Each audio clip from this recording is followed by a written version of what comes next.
Pengacara kondang Farhat Abbas klarifikasi usai rumahnya didatangi Denny Sumargo. Denny Sumargo yang akrab disapa Densu mendatangi rumah Farhat Abbas buntut ancaman saling sindir di sosial media. Pertemuan saya dengan Densu itu adalah beberapa waktu lalu, tapi batal perdamaian. Nah, kemudian dia minta saya hari Senin atau Selasa, tapi karena saya masih keras hati, saya nggak mau gitu. Kenapa? Karena belum ada klarifikasi dari Densu, ya kan? Nah, tapi pertemuan hari ini saya rasa ada hikmahnya juga ya. Pertama, kita tidak ada salah paham gitu. Nah, terus saya ketemu teman-teman wartawan, wah Densu gini-gini nantang berantem, saya pusing dengarnya kan.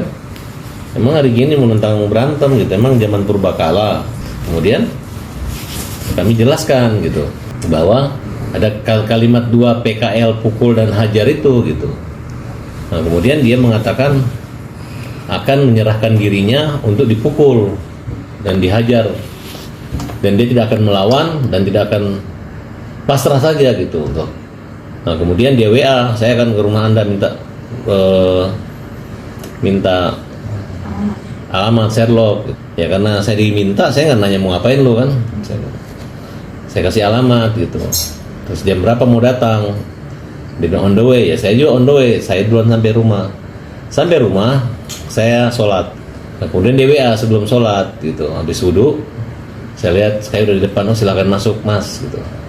Nah, saya persilakan, kita buka rumah. Kemudian setelah saya sholat, saya amati dari CCTV saya, ternyata ada Densu. Kemudian diawali ya pertanyaan lah gitu. Ketika dia tanya apakah benar Farhat akan menghajar saya, ya saya bilang, saya tanya dulu, itu lu ngomong tai itu apa gitu. Dia bilang kamu harus mengartikan apa gitu. Jadi dia nggak tegas juga gitu. Saya pikir namanya tamu ya, saya memuliakan gitu.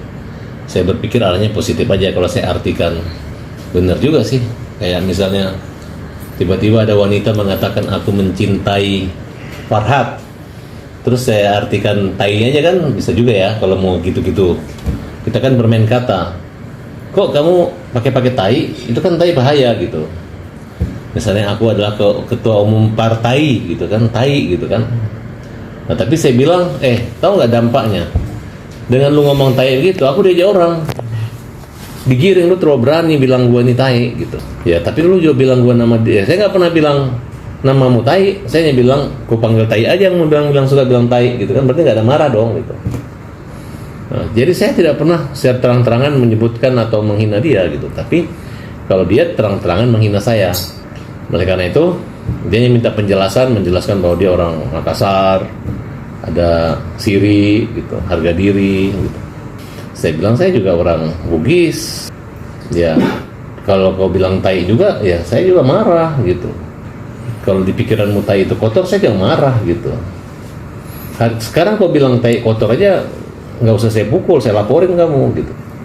Ya kan? Seperti itu kira-kira gitu. Tapi saya menahan diri, memang makna habis wudhu sholat itu tenang aja gitu. Jadi mungkin Densu melihat saya punya wajah bukan wajah-wajah pelawan atau perang ya, mungkin juga ya.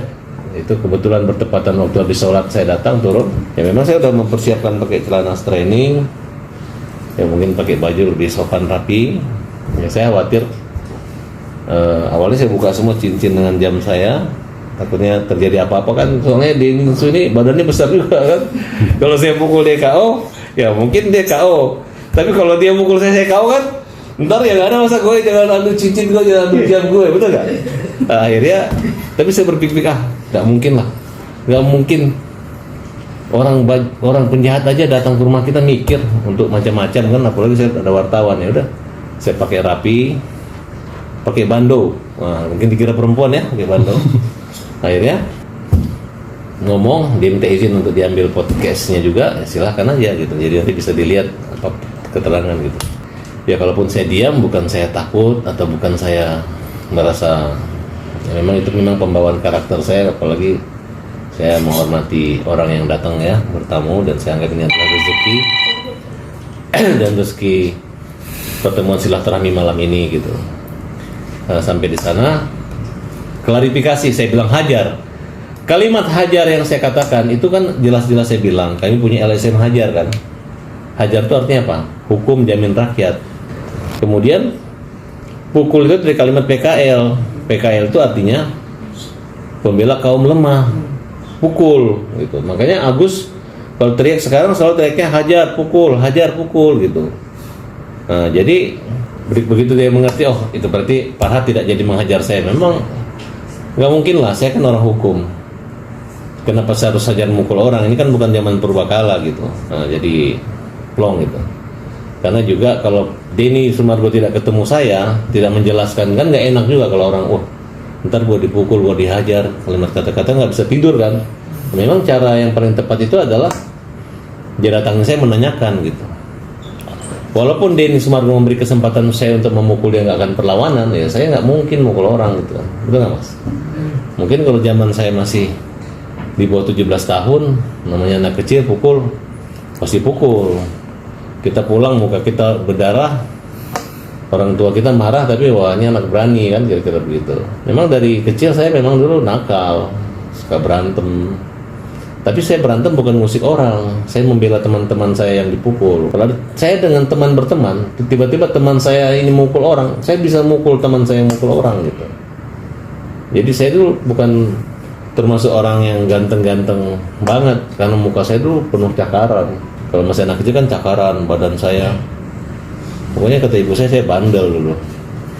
Tapi alhamdulillah dengan badan saya gemuk, bekas cakarannya hilang, jadi kayak kembali ganteng lagi ya. Kalau kurus banyak cakaran nih wajah saya nih gitu. Jadi nggak perlu skincare aja kalau mau muda, cukup gemuk aja langsung jadi muda. Bang, tapi tadi dari pertemuan tadi ada permintaan maaf nggak sih mungkin dari abang atau nggak ada, kita nggak ada. Dia nggak minta maaf, saya juga nggak minta maaf. Cuman Denny kelar gitu. Kalau begitu kan tidak ada. Saya permisi pulang, ya sempat ya nggak usah salaman apa. Tapi ketika saya jelaskan, lu ngomong ini, akhirnya lama-lama jalan sampai di sini clear sama sahabat saya ini Ais, kemudian Denny juga ya, kita clearnya nggak ada masalah, udah sampai di situ. Jadi kita nggak perlu lagi kayak Nopi dengan Agus harus tunduk-tunduk cium kaki gitu, ya kan? Nah menurut saya, ya saya mengartikan dia termasuk orang yang berani lah gitu. Sudah bilangin ngejek kalimat tai yang multitafsir, tapi dia mengatakan, lu harusnya kan dia minta maaf nih, terbalik nih, jadi kesannya kita yang salah. Udah kita dikatain tae, terus kita disuruh menghajar dia, kan nggak mungkin, betul nggak? Yang ada lu bilang gua tae aja itu sudah satu kesalahan, terus mau dibalas dengan ancaman hukuman 1 tahun, ya, dibalas dengan 351 penganiayaan. Atau kalau saya 2 pukul dia jadi kena 170 pengeroyokan, rugi banget gitu. Nggak mungkin gitu, ya nggak? Sedangkan orang hanya 1 kalimat bodoh aja ketika berproses bisa nilainya dendanya 1 miliar. Kenapa harus kan? Saya jamin kalau kalimat itu diproses, ya, ancaman hukumannya bisa denda 500 sampai 1 miliar gitu. Saya pernah mengalami hanya kalimat 1 kata bodoh gitu. Jadi jangan sembarang mengejek orang, jangan sembarang menghina orang. Boleh kamu ejek, nggak usah sebut namanya, kamu tunjukkan, jangan tunjukkan fotonya, kamu bilang aja oknum, sebutin nama singkat, itu nggak ada masalah. Jadi Mas yang di dalam itu ada podcast itu seperti apa maksudnya? Enggak, dia bawa kamera aja gitu. Kalau saya kan nggak mungkin saya foto dia gitu kan. Kalau dia udah bawa kamera gitu. Saya mengucapkan terima kasih sudah bantu Agus gitu. Terus dia menyalahkan saya, katanya masuk ikut campur sehingga jadi kisruh. Nggak ikut campur, saya membela. Nah dia nggak mau ikut campur, terus itu Denny Sumargo punya peran penting untuk menyelesaikan ini gitu. Orang yang paling berhak atas uang ini untuk melindungi Agus itu adalah Denny Sumargo. Akhirnya abang sempat menyampaikan itu ke Denny ya? Udah. Tanggapannya? Ya dia seolah-olah Agus ini kenapa ngelaporin polisi gitu. Jadi saya ngelihat kok Denny sayang sekali sama Novi gitu. Ya kan? Dia tahu nggak Artinya ada tudingan dari Denny bahwa terlibatnya abang di dalam ini Ya dianggap bola liar gitu. Ya karena memang dia kan bersahabat dengan Novi. Dia nggak bisa menyelesaikan masalah ini karena terkait saya gitu. Tapi kalau dia selesaikan, tetap aja Agus tidak akan mendapatkan haknya gitu. Yang sebenarnya sekarang kan sudah dikuasai oleh Novi. Denny pernah mengatakan dia janji akan mengganti uang itu. Mengganti uang Agus. Sebenarnya kita sih nggak usah ngejar Novi juga nggak apa-apa, cukup cari daun Denny aja kan. Nah, tapi kan Denny kan pulang dari Korea, dia tidak mengikuti perkembangan bagaimana pengacaranya dari Novi yang mengatakan uang itu kalau kepake 100 sisanya buat orang buta lainnya kan gitu kan.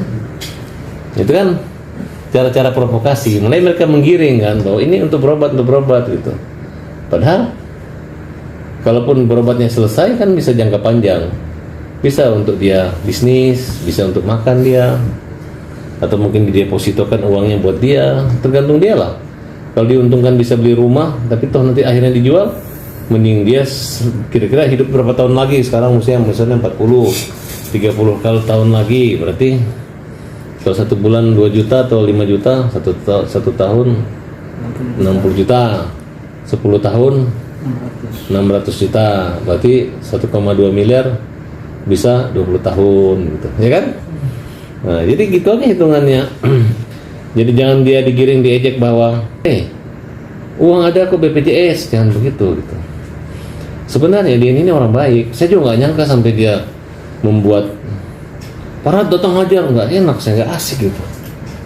Aku nggak asik gitu, nggak merasa nggak nyaman harus Denny datang ke rumahku minta saya pukul dia, kan kurang gitu. Nggak tahu kenapa ya. Padahal kan masalah tinggal telepon godam selesai ya. Betul nggak? Tadi saya teman-teman tanya, saya udah diskusi apakah kalau dia masuk rumah kita pukul, ataukah kalau dia pukul kita balas, ataukah kita bikin dia emosi, dia mukul, kan banyak sekali alternatif tadi. Tapi yang saya coba, saya sholat dulu, habis sholat dulu saya tenangkan hatiku. Akhirnya, karena kalau pesan ibuku, ya bawaku, kalau kamu emosi lebih baik kamu berwudu dan pergi sholat, duduk sholat. Nah, kenapa? Ya mudah-mudahan bisa tenang gitu. Mudah-mudahan tidak ada setan yang memancing, memperkeruh. Dengan cepatnya di sini, saya anggap nggak ada setan lagi kan, kira-kira begitu. Oleh karena itu, saya agak nggak asik juga ya, sebenarnya nggak asik gitu. Tapi ya saya malah mikir jangan-jangan nanti kita ditempelin dulu nih sama dia tuh, atau marah gitu kan. Tapi saya pikir dia kan orang matang, orang mapan gitu.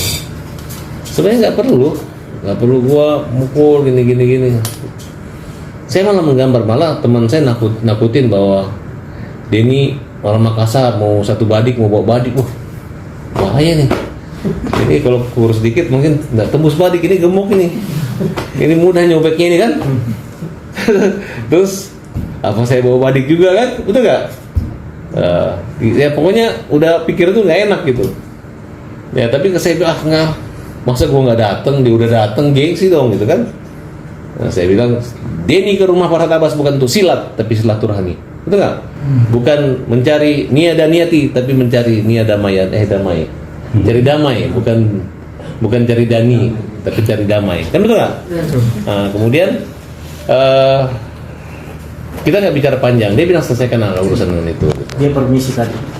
Permisi baik, mungkin ya pokoknya dia nginjak terus di tanah di rumah saya, kakinya diinjak-injak kayak gini. Nah gitu mungkin. Gitu kan, udah kayak kuda itu kalau tutup gitu. Nggak tahu artinya apa ya. Apakah dia sebelum masuk rumah saya berdoa, apakah dia keluar juga berdoa gitu kan. Tapi yang jelas kan saya udah sebelum Denny ketemu saya udah bilang, Denny udah klarifikasi kalimatnya, ditafsirkan yang positif. Ya kalau misalnya kalimatnya Denny itu dari depan tae, nah, tapi kalau mungkin dia nyuruh saya baca dari belakang gitu kan, gitu ya. Misalnya dia kayak gitu kan. Jadi makan kan, betul nggak? Badan tai ya, betul nggak? Jadi saya anggap Denny menyuruh saya jangan baca dari depan. Kalau dari depan tai, tapi kalau dari belakang makan, iya kan? Oh boleh juga lah pikiran gue gitu. Makanya kalian lain kali jangan jangan cepat marah. Kalau orang bilang tai itu artinya makan. Seperti yang diketahui, kisruh antara Agus Salim dengan Pratiwi Novianti kini melebar kemana-mana. Pengacara Farhad Abbas yang berada di pihak Agus beberapa waktu lalu sempat berujar akan menghajar Denny Sumargo. Pengakuannya itu pun sampai di telinga Denny Sumargo. Bahkan dirinya langsung mendatangi kediaman Farhad Abbas di daerah Kemang Utara, Jakarta Selatan. Farhad Abbas tampak terdiam dan tak banyak bicara usai rumahnya didatangi Denny Sumargo.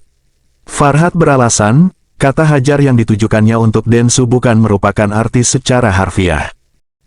Nah, hanya itu yang dapat saya informasikan. Jangan lupa like, share, komen, dan subscribe channel YouTube ini.